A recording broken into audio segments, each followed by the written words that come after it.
Ladies and gentlemen and ladies, welcome to a post-game reaction video. Very special one on Christmas Eve, no doubt. As you saw in that opening graphic, we've got a lot to talk about, including the 5-1 shellacking of the Calgary Flames. The Flames were very much extinguished last night. Sorry, new camera angle. Gotta have the chapeau. It is Christmas Eve. You know how we do it. Play some La Bamba, baby. And we're gonna do just that right now.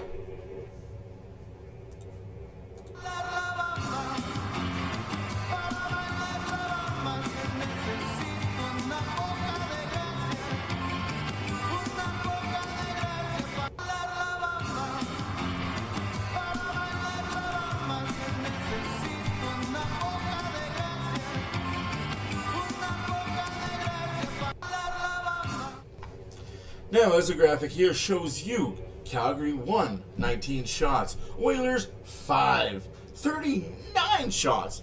Don't let this get lost in the sauce. It really was that bad. Weegar getting the lone goal for the Calgary Flames after Ryan Nugent-Hopkins gets his 11th goal.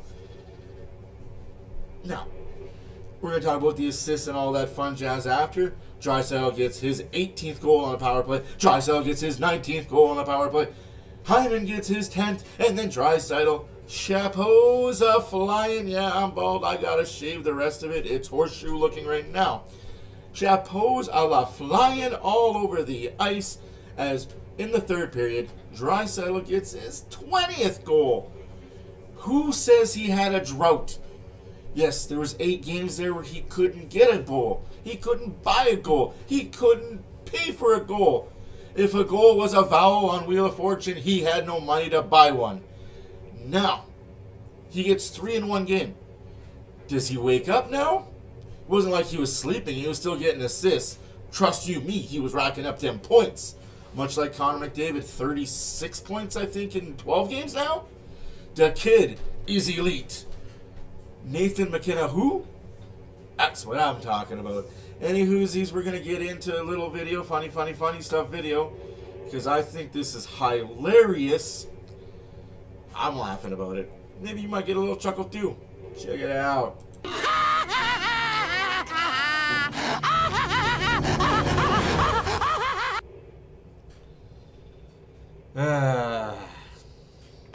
Like I said, maybe you might get a little chuckle out of that too, but why am I beaming with such happiness? Because, you see, Connor Ingram looked good.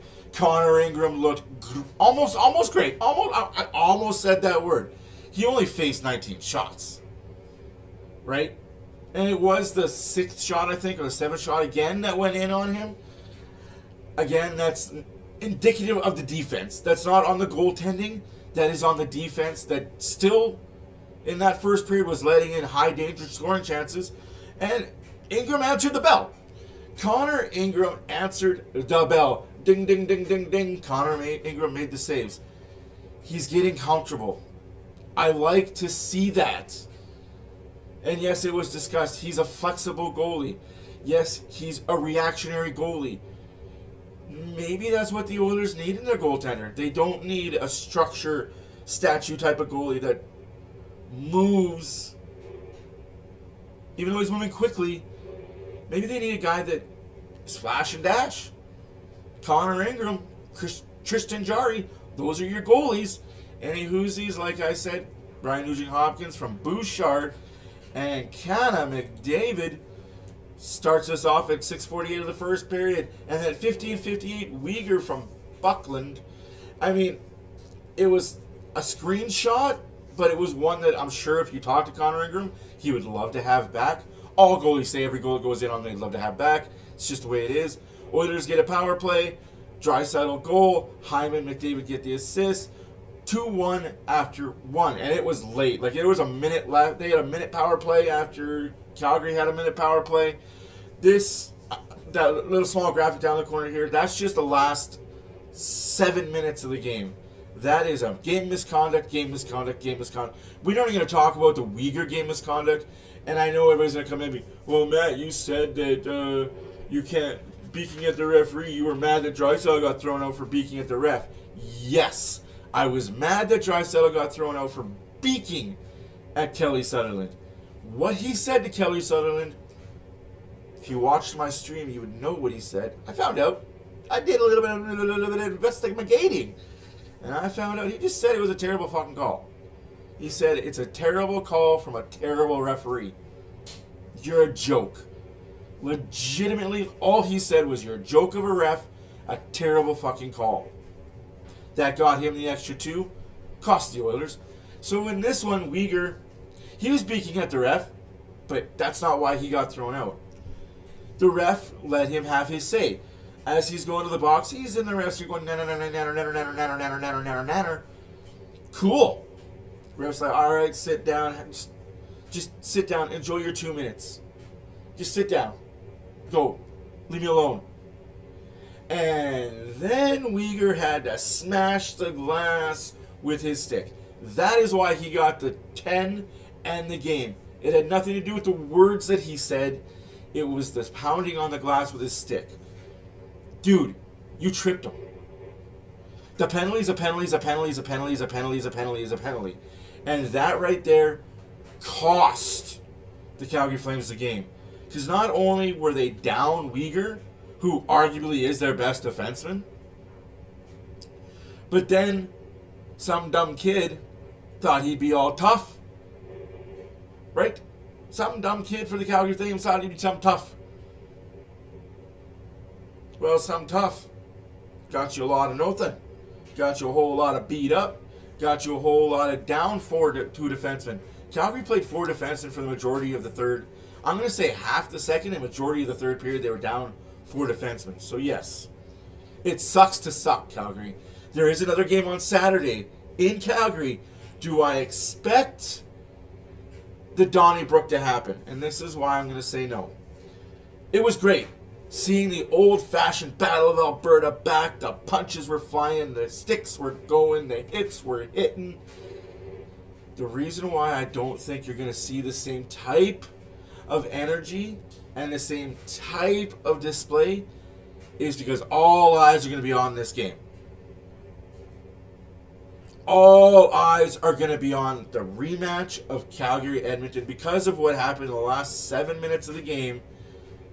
The league officials, I don't know if Colin Campbell's still part of the NHL officiating crew, the head guys, they're all in Calgary.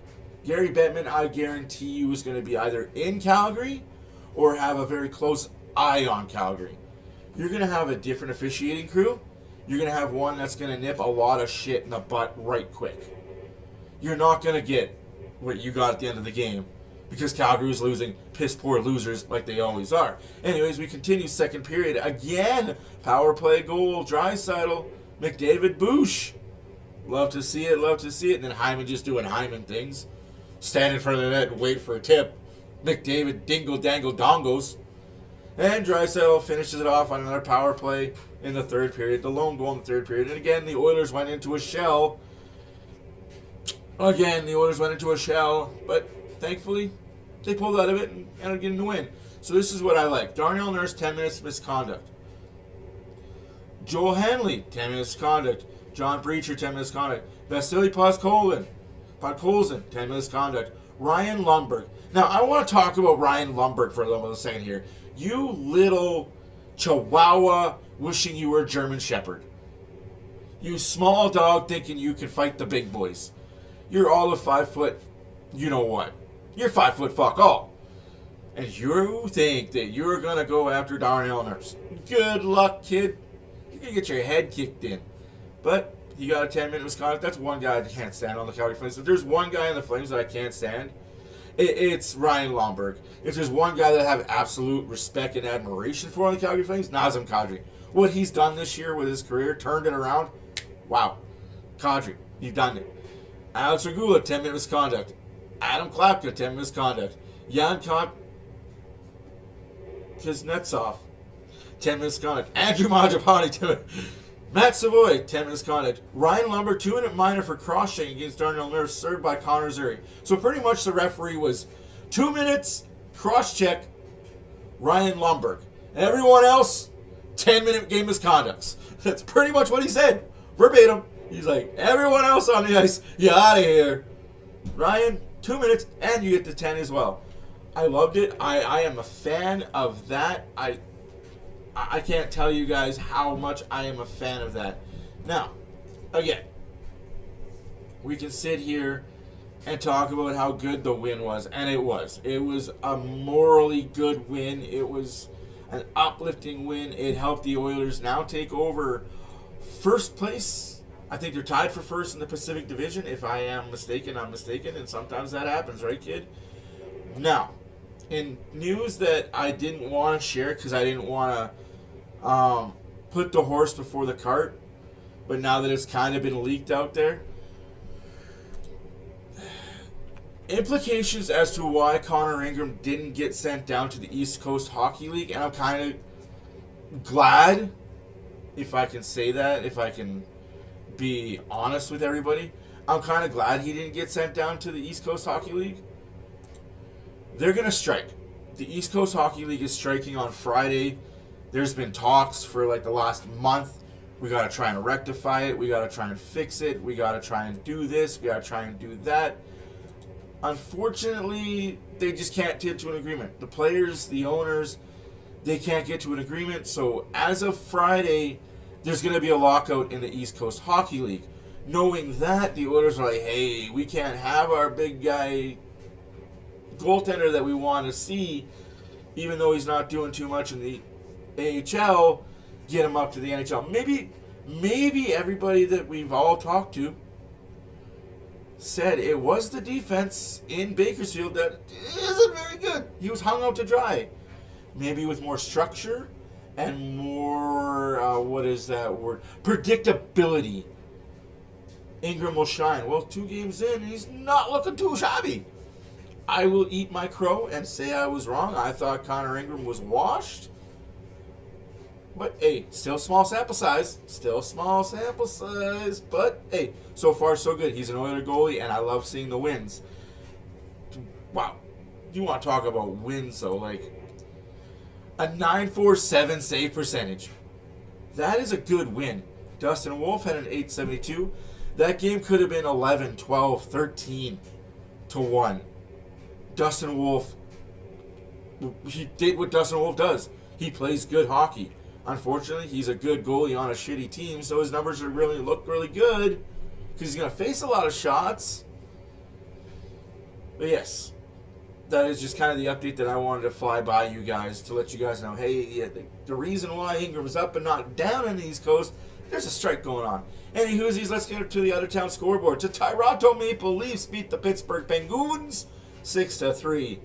The Detroit Red Wings beat the Dallas Stars in overtime 4-3. The Rangers took the boots to the Washington Capitals 7-3. The Canadiens, in a battle of original 6, said, how you doing? How's it going? How's your sister, mother, wives? All of that fun stuff to the Boston Bruins 6-2. The Buffalo Sabres beat the Ottawa Senators 3-2 in overtime. The Islanders, they're doing some things down there in New York. Beat the Devils 2-1. The Panthers come back from a 2-0 deficit to beat the Carolina Hurricanes 5-2. The Predators beat the Wild 3-2 in overtime. The Flyers beat the Blackhawks 3-1. Colorado beats the Mammoth 1-0. The Sharks, weren't they so good like 2 weeks ago? Couldn't lose, couldn't be beaten. Well, now they're losing. Now they're getting beat. 7-2 to the Golden Knights of Vegas.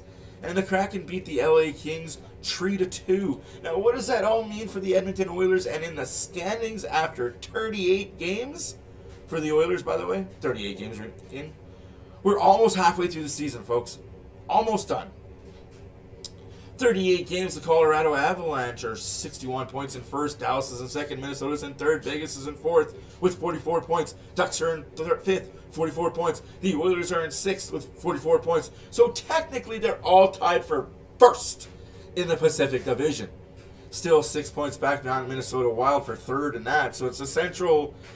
There's 3 top heavy Central guys, and then the Pacific. And then the bottom of the Central. Trust me, The Central is a 3-team race. And then the Pacific Division takes over the rest. Don't believe me, just watch.